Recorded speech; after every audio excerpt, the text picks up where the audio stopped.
Dùng quấy đảo showbiz Việt năm 2023, Ngọc Trinh bị bắt, Hoa hậu Ý Nhi bị tẩy chay. Ngọc Trinh, Khánh Phương, Hoa hậu Ý Nhi được nhắc nhiều nhất trong năm 2023 được cho là những điểm đen của showbiz Việt trong năm qua. Ngọc Trinh bị bắt, mặc dù xảy ra vào tháng 10 năm 2023, nhưng vụ Ngọc Trinh bị bắt làm chấn động khắp mạng xã hội và gây bàn tán nhiều chiều sau đó. Cụ thể, Ngọc Trinh bị lực lượng chức năng bắt tạm giam về tội gây rối trật tự công cộng, quy định tại điều 318 Bộ luật hình sự. Trước đó, cơ quan cảnh sát điều tra Công an thành phố Hồ Chí Minh phối hợp phòng cảnh sát giao thông, Công an thành phố Thủ Đức và các phòng nghiệp vụ trực thuộc Công an thành phố Hồ Chí Minh tiến hành xác minh, giải quyết nguồn tin về tội phạm đối với hoạt động liên quan hành vi điều khiển mô tô phân khối lớn, biểu diễn bằng những hành động nguy hiểm lưu thông trên tuyến đường thuộc thành phố Thủ Đức do Ngọc Trinh thực hiện. Ngọc Trinh không có giấy phép lái xe mô tô hạng A2 nhưng vẫn thực hiện hành vi điều khiển mô tô phân khối lớn nhiều với động tác nguy hiểm, phản cảm. Mỗi lần biểu diễn trên mô tô, cô đều cho quay phim lại để biên tập và tự đăng những clip này lên các tài khoản cá nhân trên nền tảng mạng xã hội. Dương Cẩm Linh bị đòi nợ. Năm 2023 là một năm lao đao của Dương Cẩm Linh vì bị tung clip đòi nợ.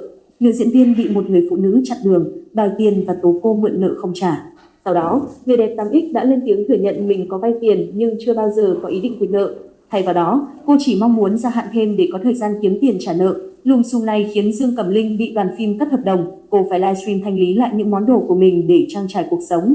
Đồng thời, diễn viên Ải Mỹ Nhân còn tiết lộ bản thân đã trải qua biến cố tình cảm và phải một mình nuôi con sau khi chia tay bạn trai. Sau thời gian ngụp lặn với ồn ào nợ nần tiền tỷ, Dương Cẩm Linh đã vực dậy tinh thần và bắt đầu trở lại với công việc. Cô cũng cho biết mình từng muốn tự vẫn vì quá nhiều biến cố ập đến nhưng vì các con nên cô nỗ lực kiếm tiền để trả nợ và sống lạc quan hơn. Hoa hậu Ý Nhi lao đao vì vạ miệng sau một tuần đăng quang. Đăng quang chưa đầy một tuần, Miss World Việt Nam 2023 Huỳnh Trần Ý Nhi trở thành tâm điểm bàn tán của khán giả bởi những phát ngôn của mình. Người đẹp Bình Định bị chê là ứng xử kém tinh tế, ảo tưởng và mắc bệnh ngôi sao. Các hội nhóm anti-fan của nàng hậu mọc lên nhanh như nấm với hàng chục nghìn thành viên. Cụ thể, nàng hậu gây tranh cãi vì phát ngôn bạn trai phải thay đổi để theo kịp tôi. Khi vụ việc chưa kịp lắng xuống thì nàng hậu tiếp tục trở thành chủ đề bàn tán khi nói, trong khi bạn bè đồng trang lứa chỉ dành thời gian để ngủ, để chơi, để uống trà sữa thì tôi đã tham dự cuộc thi Hoa hậu. Khi mà các bạn vừa đi học vừa đi làm thì tôi đã là một Hoa hậu. Sau loạt tranh cãi, Ý Nhi đã phải lên tiếng xin lỗi và chọn cách ở ẩn suốt nhiều tháng. Đầu tháng 11 năm 2023, nàng hậu thông báo sẽ dành 2 năm sang Úc du học để trau dồi kiến thức và cũng bản thân có thời gian nhìn lại những gì đã trải qua sau đăng quang. Trước khi sang nước ngoài, Hoa hậu Ý Nhi đăng video xin lỗi đồng thời cảm ơn những góp ý của khán giả sau những lùm xùm đã xảy ra từ khi đăng quang. Cô cũng chia sẻ lý do đi du học là để trau dồi, hoàn thiện bản thân, rất vào cuộc gặp gỡ nhiều ồn ào với Messi. Sau thời gian tưởng chừng sự nghiệp bị đóng băng vì ồn ào với bạn gái cũ, Jack tiếp tục hoạt động showbiz. Tháng 9 năm 2023, giọng ca gốc Bến Tre gây chú ý khi mời Messi xuất hiện trong MV Từ nơi tôi sinh ra. Tờ đào nổ ra khi thông tin Jack chi 60 tỷ đồng để được gặp siêu sao của làng bóng đá thế giới.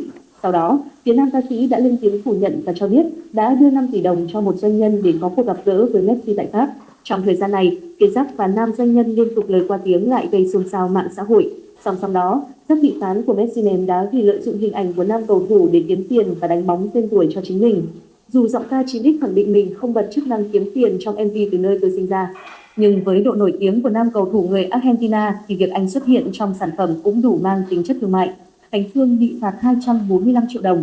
Vào dịp cuối tháng 6, nam ca sĩ Khánh Phương bị phạt 245 triệu đồng vì mua bán chui cổ phiếu. Cụ thể, Khánh Phương mua 45% vốn của Sông Đà 1.01 nhưng không đăng ký chào mua công khai, đồng thời bị cho là nhiều lần vi phạm quy định công bố thông tin. Thông tin này đã khiến phán của nam ca sĩ vô cùng bất ngờ. Nam ca sĩ thừa nhận sự việc nhưng anh nói không cố tình gian lận, thừa nhận sai sót trong việc chậm trễ đăng ký. Chiều ngày 7 tháng 9, Khánh Phương thừa nhận công việc bị đảo lộn khi truyền thông nhắc về vụ việc của bà xã. Anh khẳng định không dính dáng đến việc làm ăn của vợ.